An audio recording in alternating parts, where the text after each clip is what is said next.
Hello. Tonight I will tell you 3 stories about 3 women. I will tell them in chronological order so that they make sense, but I will tell them because they tell together a larger story, one cohesive narrative. And that narrative is about the left, and it's about trans women. It is a story of activism, anger, and of course, Contrapoints.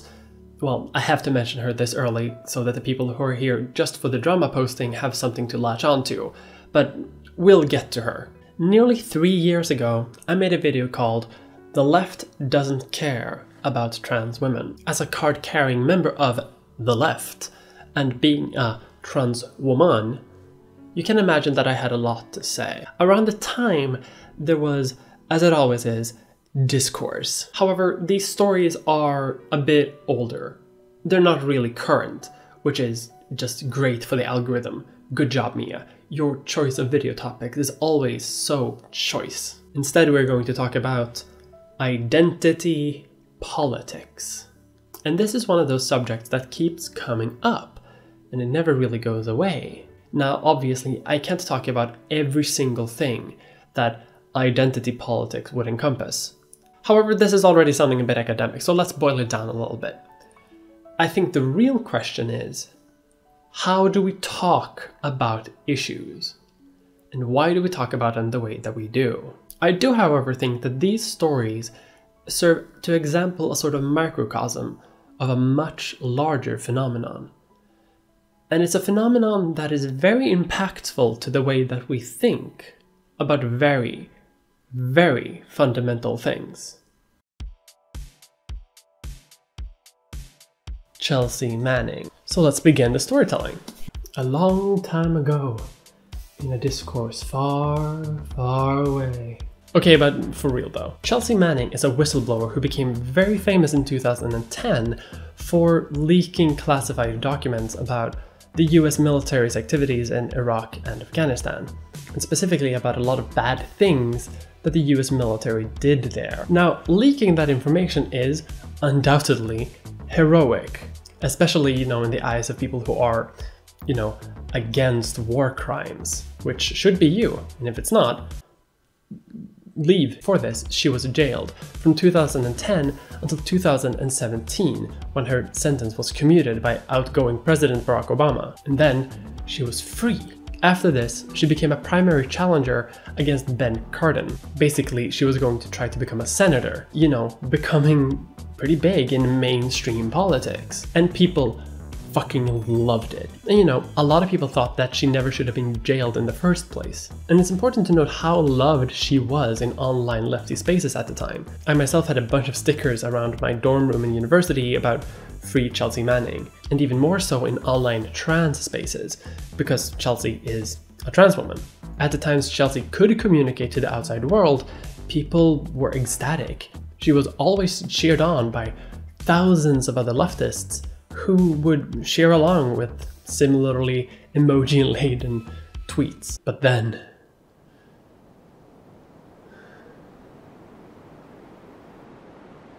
in January of 2018, Chelsea attended a far-right gathering, for lack of a better term. And what? Is this a twist? Chelsea out of jail and suddenly she's a Nazi? Well, no, but for a few days on Twitter, it wouldn't be hard to assume that Chelsea had somehow cosplays as the Führer or something. I remember tons of people saying that Chelsea's actually a lib. She doesn't actually care about revolutionary politics. She just wants to hang out with other elites of lefty politics. Oh, how times have changed in the discourse, huh? A thought on Chelsea Manning at alt-right party. All famous people have more in common with each other than any one of us have with any one of them. We are worlds apart. She's trying to split the Democratic vote. She's an alt-right plant. Her intent was to infiltrate this space in order to sort of see how these people operate in a space where they think they are surrounded by like-minded individuals. How does the far right think when they think they're alone? There were a lot of people who, in good faith, also had criticisms of her actions. And I would also say that, maybe things could have been done better. But people disagree all the time. To disagree is normal, but there's a difference between disappointment or critique or dislike, and a feeling of utmost betrayal.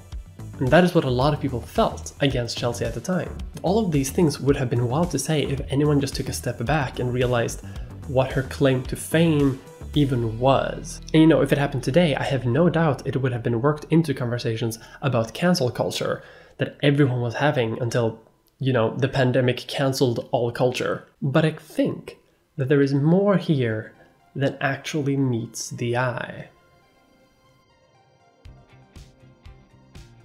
Now, we need to start talking about these stories with a little bit of background.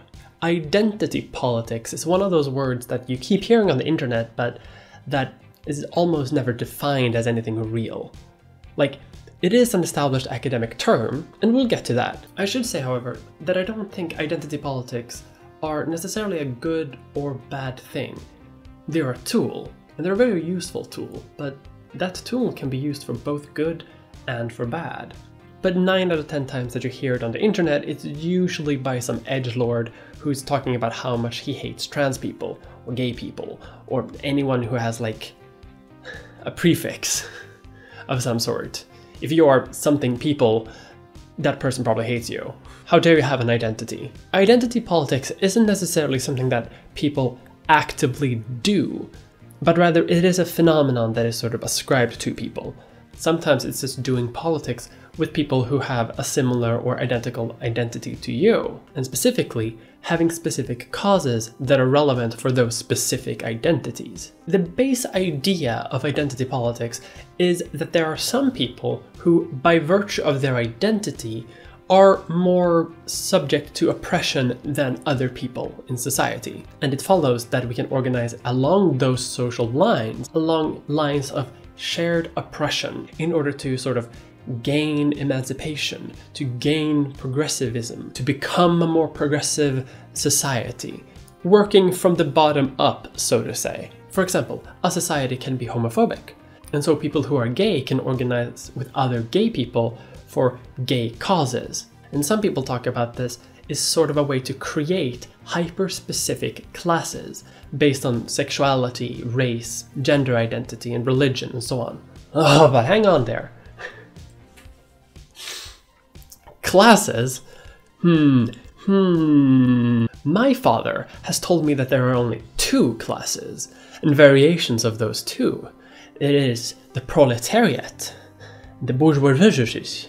Because of this crime against politics, I will now organize against the identities. And stop me now, SJWs. The only true cause is a cause of revolution and communism. Okay, I'm kidding. I'm exaggerating like a little bit. But I should say that when I made my last video about this, talking about the story that happened with Chelsea Manning, and talking about how the left can sometimes be a bit class-focused, I had a lot of people contact me saying that you should be grateful.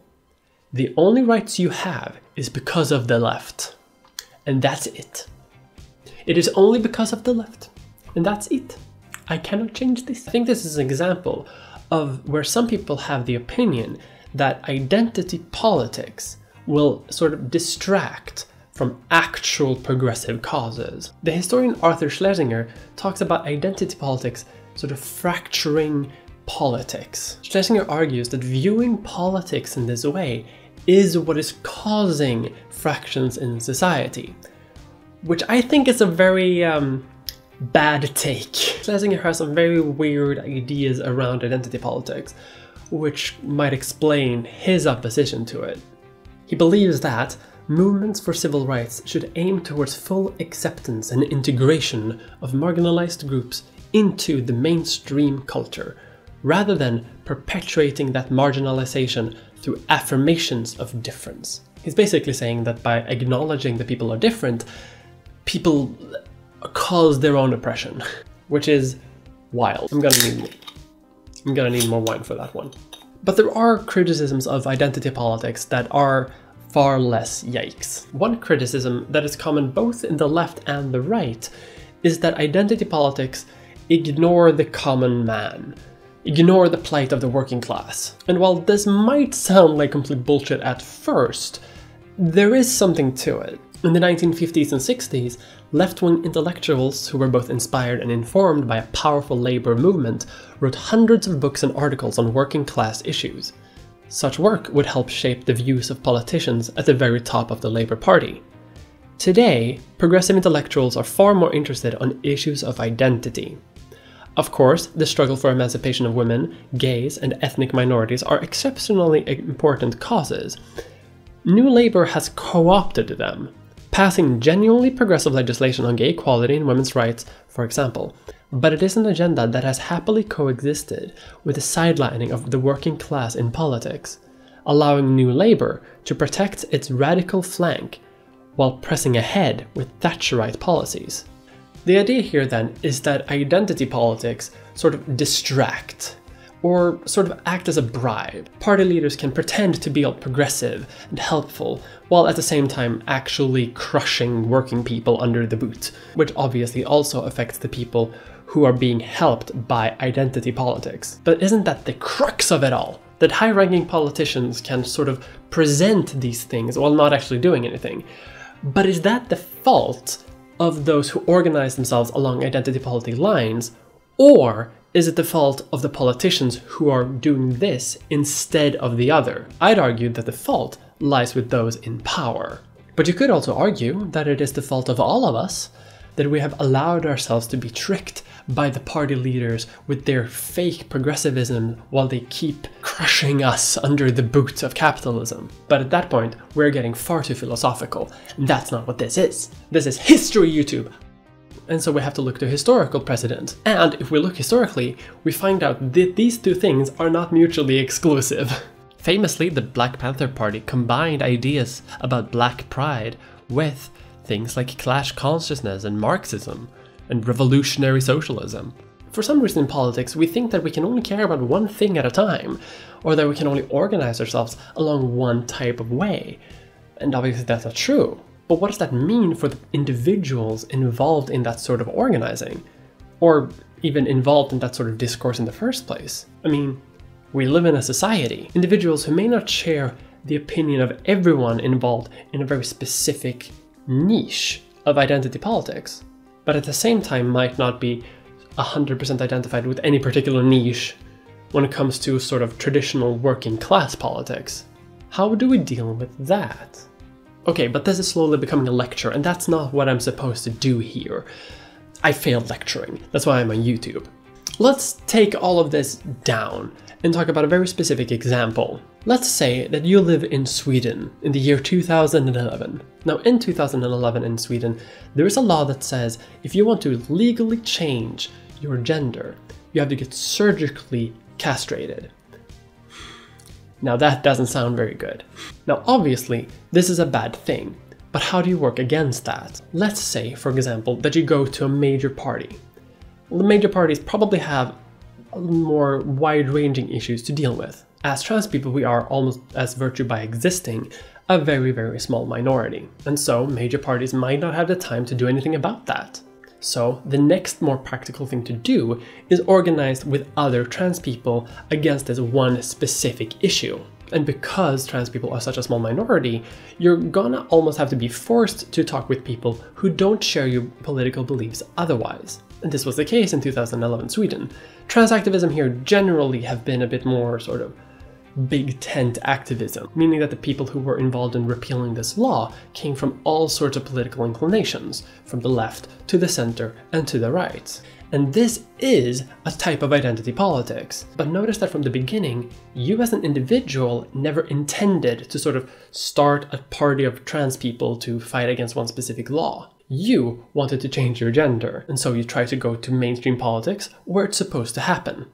But that doesn't work. And from there, we kind of fall down levels of abstraction. We go from general politics to specific party to specific people. And this is another reason why identity politics doesn't neatly map over the more traditional left-right spectrum. And so we end up with, at times, thousands of people who have sort of mutually exclusive views on how to do activism, or how to do discourse in general, how we view politics. And so we end up in a space that, because of how identity politics work, there are only few individuals within each and every group that have to sort of cater to a wide audience of many different political beliefs. If people pin their hopes on these few individual number of people, it becomes practically impossible for them to cater to the wants and desires of each individual within this sort of big tent way of doing discourse of any kind.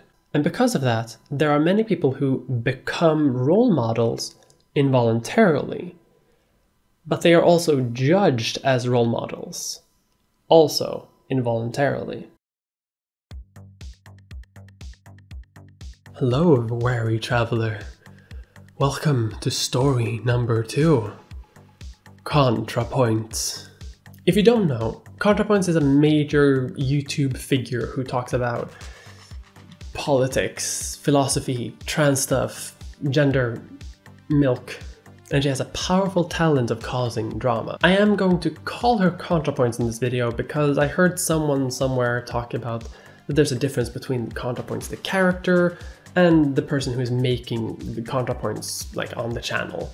And also I have had maybe one conversation with her while being sober, so I don't think that we're really on a first name basis or anything. Plus it's just easier to use people's YouTube handles anyway. That way I can't mispronounce anything with my stupid Swedish accent. Also, I haven't told her that I'm making this video, but you know, she didn't tell me that she was going to mention my name when she made her video on a similar subject. Even me, a Mulder, could have given me a heads up that my phone was gonna blow up. Also, her fan base is gigantic compared to mine. I don't think that I could brigade her even if I wanted to. I say this because the subject here is so toxic, almost, that I have to caveat that I do not know Contrapoints. I don't know her. And that might be assumed when we're talking about someone like Chelsea Manning. But me and Contrapoints have a slightly overlapping fan base, and we both exist in the sort of left. But I also want to say it because I know that people have conspiracy theories where they think that I and Contrapoints are somehow best friends, colluding to be transphobic on the internet together or something. It's like we're some white trans woman cabal. Which, speaking of, brings me to the drama. Drama. The thing is, I literally cannot talk about all of the controversy surrounding Contrapoints because I don't remember each and every instance of it happening. Basically, there has been too much drama.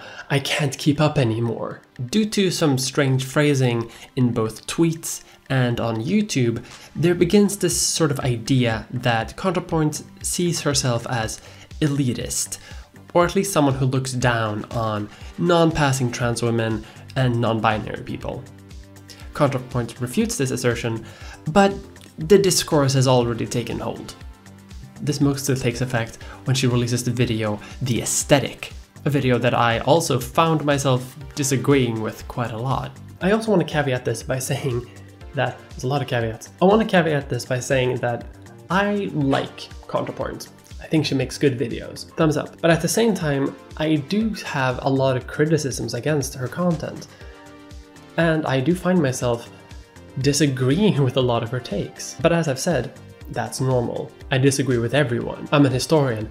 Everyone's wrong about everything, all the time. One reason I don't want to be overly critical though is because, well, criticism of Contrapoints seems like something that people are doing all the time, constantly. And I don't think that I will contribute anything new there. At the same time, I do work in a sort of similar industry as her. And there is a sort of level of professionality that comes with that. I don't want to burn bridges if I can avoid it. And nothing would be gained from me burning those bridges anyway. And besides, I like her content. I think it's good. If you've seen my content, especially my earlier work, you know that a significant portion of my own reason for becoming a YouTuber is because of Contrapoints. She's definitely inspired me to make my own content. And because of that, I have a career. So anything that I say here has to come with that sort of bias coming along with it. And you know, criticism here has been bubbling for a while, but there is one thing that is probably the most acute point of drama when it comes to Contrapoints. And it is that. So in late 2019, Contrapoints makes a video featuring the voice of Buck Angel. And if you know who Buck Angel is, you also know that he is a bad person. Imagine a trans person who is stuck in the 1980s and doesn't really understand that people can be non-binary. I can burn that bridge, I don't give it.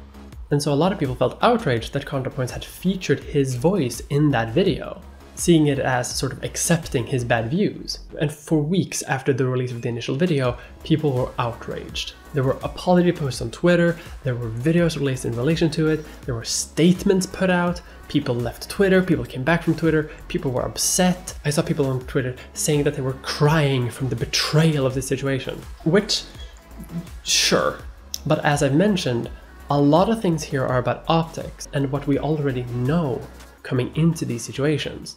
I'll be honest, I had no idea who Buck Angel was before this entire drama hit off. I definitely feel like that if I made a video like that and I wanted to have a sort of icon of trans awareness be a part of it, I probably would have reached out to Buck too. Because again, I had no idea he was such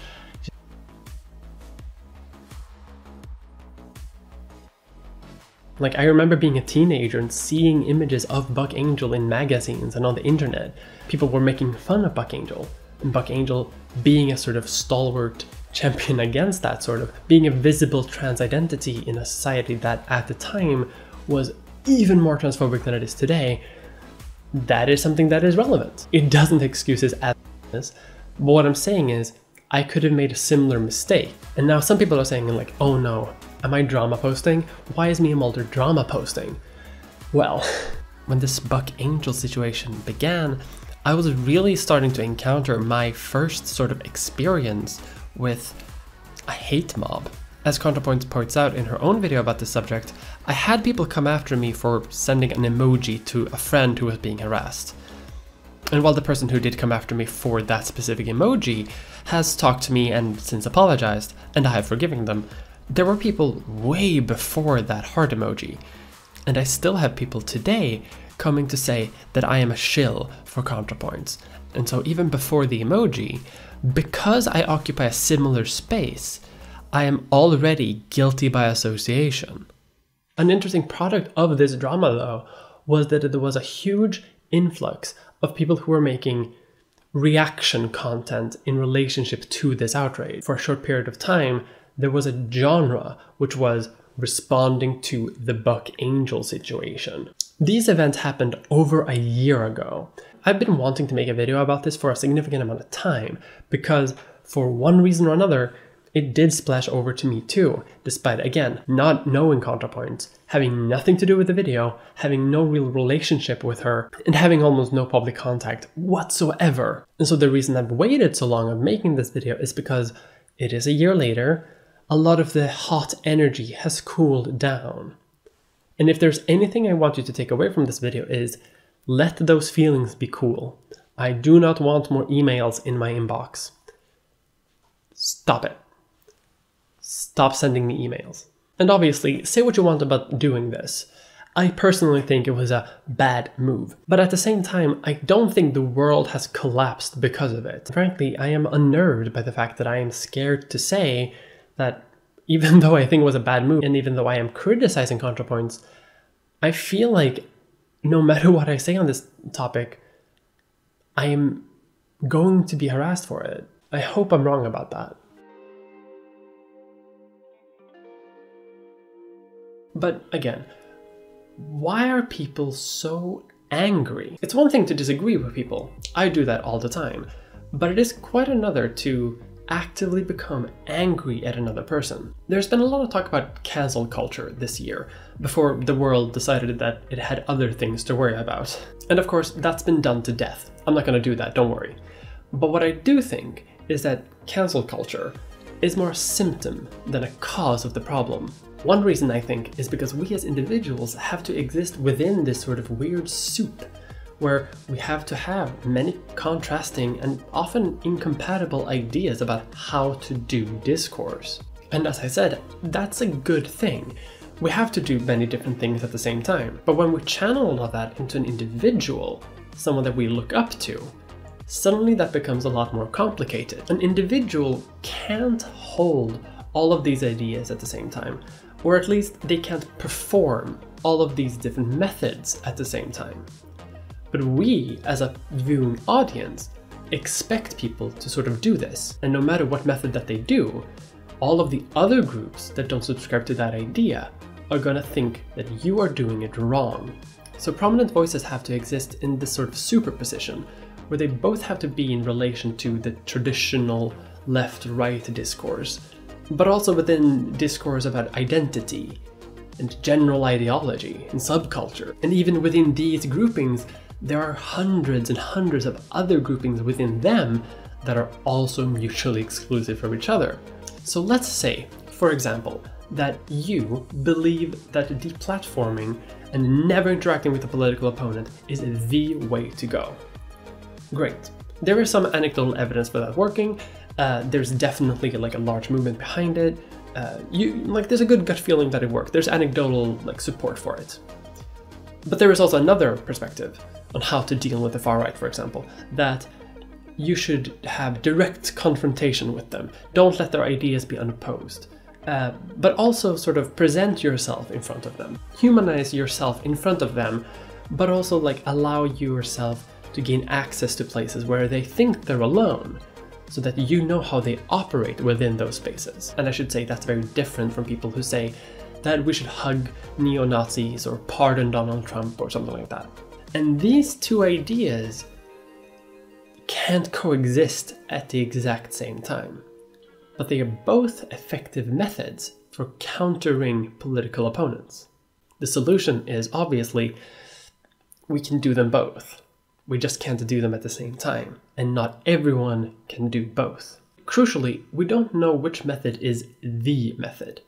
There's anecdotal evidence for both things, and we simply don't know which one is the best one. I subscribe to the idea that thinking that there is a good answer is probably the worst answer. Both of these ideas can fit certain scenarios and fulfill certain tasks whenever they are needed. So my point is here is there are a different way of doing things. Great revelation there, Mia. People can do different things. I need more wine. Oh my god.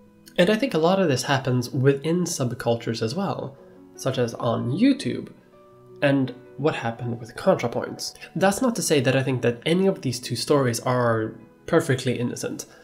There are definitely ways that both of them could have done things better. As I said, I often disagree with Contrapoints about many things, especially when it comes to things like gender and sexuality. But discourse about her keeps coming up over and over and over and over and over again. The strategy that is used by both Contrapoints and by Chelsea Manning is a strategy of reaching out to the other side. And by reaching out, maybe we can convince them to act like better people. It's safe to say that there is a big divide between many different camps when it comes to current discourses. The traditional left-right divide is stronger than it has been in a long time, and even within the trans subculture, there is a sort of divide between people who want to be inclusive and people who want to be a bit more rigid in their definitions.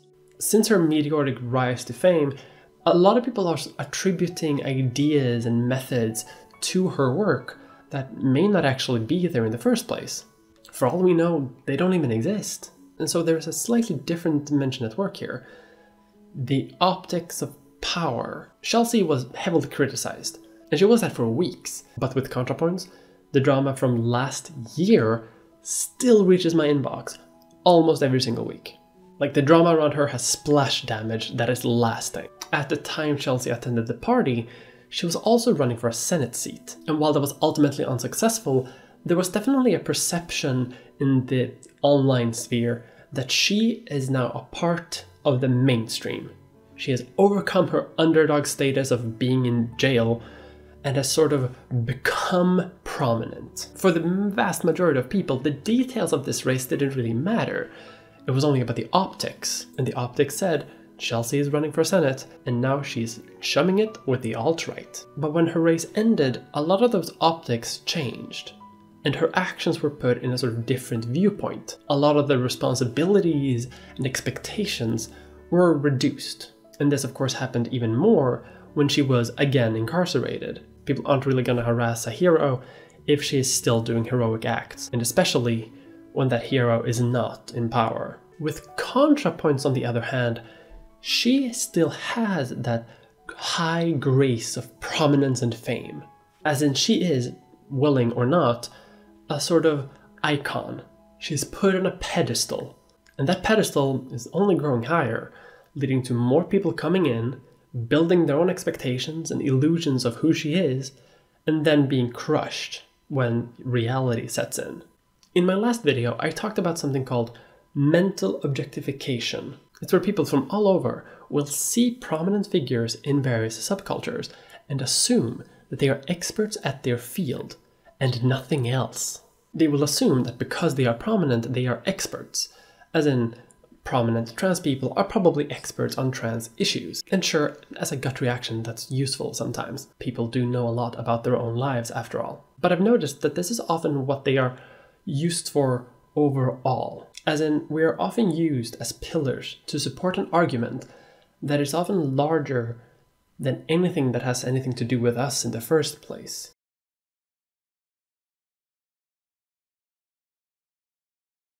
Honestly, I don't see why people think I'm a rip-off of Contrapoints. So, trans women. What does this have to do with trans women? Let's talk some science first. In previous conversations about this, there have been a lot of talk about in-group bias, which eventually leads to us versus them thinking. And one of the large ideas behind cancel culture is that there is this sort of zeitgeist of there is us who are good people and there are them who are bad people. But I think this is a very overly simplistic way of looking at the world, and especially when we're talking about specific individuals.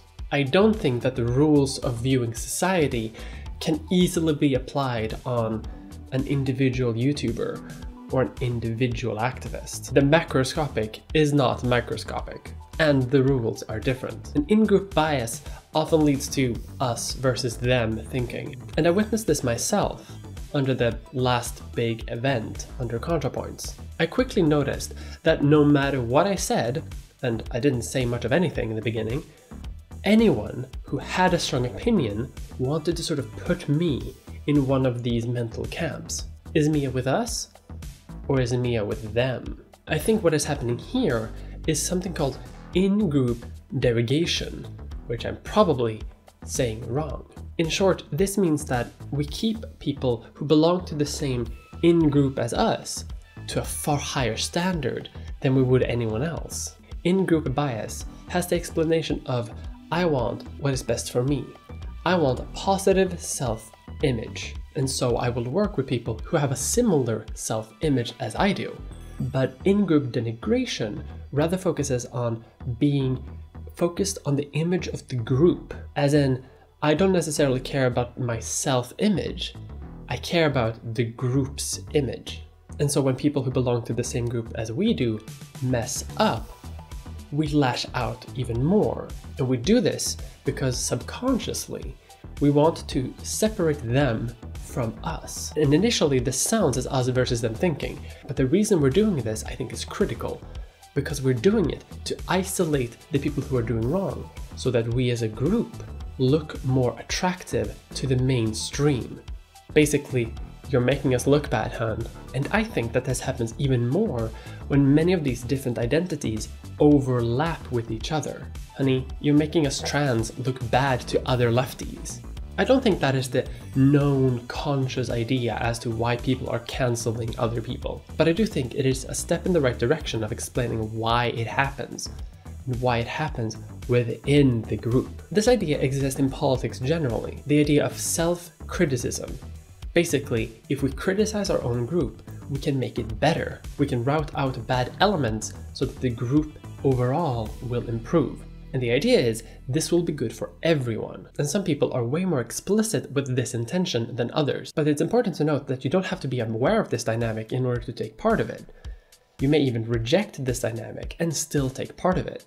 For example, when it comes to trans people, I noticed that there are a lot of content creators who are dedicatedly focused on making videos about other trans content creators. And obviously, I'm doing the same right now. But listen, mama needs the clicks. This might seem as a universally bad thing, but it's not necessarily that. Self-criticism of a group is good. As I said, I think that, for example, Chelsea Manning deserves some criticism for not managing the optics of her situation. And as I mentioned, I disagree with Contrapoints quite a lot on many issues too. Basically, people need to be called out when they fuck up. But we have to be aware of why we feel the need to make criticisms. And sometimes, when maybe, it's best to take a step back. Self-criticism and identity politics in general is, I think, a good thing. But they are things that are focused on large movements involving thousands of people, the zeitgeist, so to say. When we focus these ideas on individuals, they kind of lose the point. Suddenly we're putting the criticisms that should be levied against an entire group on the shoulders of few individuals. And if that is what you want to do, sure, that's fine, go for it. But I don't think that we're actually gaining much in the general discourse by doing that. And unfortunately, it just doesn't work in the long term.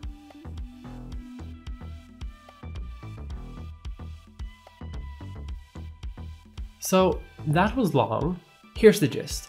As trans women, we are, especially recently, given a significant voice in the discourse generally that hasn't really existed before. But we are still a very insular community. And I don't think that there's anything wrong with that. But it does mean that we have to sort of make our own unwritten rules for how to do discourse within this community. And we don't really have those rules yet. But it means that because we're such a minority, we don't have a lot of vocal, prominent figures, and the ones that we do have are human, and humans are flawed. I mean, I'm not flawed, I'm perfect. But it means that when discourse happens, we have to sort of take a step back and think, how much of this situation is purely because of bad optics? Now, identity politics isn't perfect, but I think a lot of the criticism it receives is very unjust, and I don't think that we can dismiss it as a sort of way of doing politics. I think it's very useful. There are some issues that can only really be addressed by groups that organize themselves along the lines of shared oppression. And that's just the beans. Or think of it like this. Politics is a multifaceted problem that is only becoming more and more complicated and more multifaceted. And in order to sort of deal with those issues that come up in such a problem, we need multifaceted solutions too. But that also means seeing things for what they are. A YouTuber isn't going to lead the revolution, but at the same time, a YouTuber isn't going to crush the revolution either. Trust me, honey, we really aren't that important. However, we do need individual actors to do these types of things constantly. The solution here isn't to stop criticizing anyone, nor is it really to criticize them more. One of the root causes, I think, for many of the problems within the discourse right now is that we simply don't have enough voices. The fact that I'm even talking about individuals in the first place is a symptom of a big problem. And that problem is we need more voices. If we can decrease the over-reliance on these individuals, we can allow more voices to emerge. And then we can start working at the root problem here. We can get more voices. I also think taking this approach can be very good for the people who are already prominent. I can't imagine how it would be like to have that sort of responsibility put on your shoulders unwillingly. But if there are more voices involved in the discourse, and especially more prominent ones, then I hope some of that pressure can be put off. So it's not just good for the people who are watching the discourse, it's good for everyone involved in it.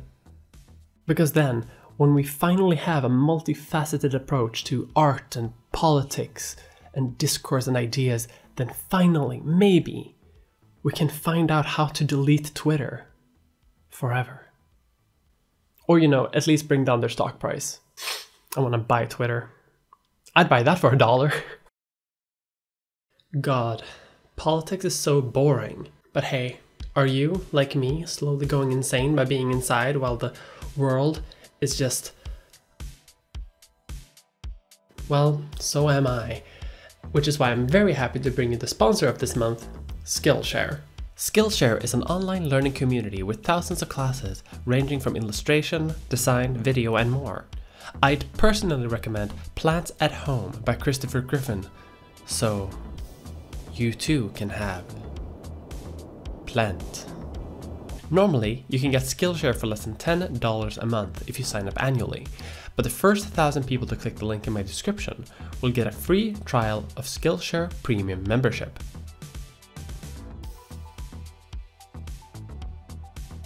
Thank you for watching that video. If you liked the video and you would like to see more, please consider subscribing, hitting the bell. Please hit the bell, I need it. It does so much. I'd like to thank all of my patrons for allowing me to make this video, and I'd like to give a special thanks to Aini Salminen, Alicia Crawford, Alki Historiker, Amalia, Amanda B, Athiet, Austin K, Autumn, Catherine Stenson, Christine Gutierrez, Cobra Sphere, Dana Ferguson, Daniel Gallen, Emil Rutkowski, Emilia Clark, Erin Kitchen, Ezekiel Panipucci, Fox Kant, Hannah Richards, Jade C, Jane Lusby, Janelle Torgesson, Jareth Arnold, Jim Sterling, Jonathan Wardrell, Jörgen Danielsen, Joshua Anolik, LPQ Silver, Linus 2.0, Michaela, Morimer, Mountain Snow, Natalie Kapoor, Nia Pasaka, Nork426, Pat, Phobos 2390, Riley Knox, Safi Hawk, Simon Moose, Sitzries, The Bread Santa, Thoros of Mir, Tiffany A, William Fuhassel, Ultimate Sanctibus, Rosie, Vinder, Vivian Crow, Wolfgang the Grand High Exalted Wizard, and Zoya Kant.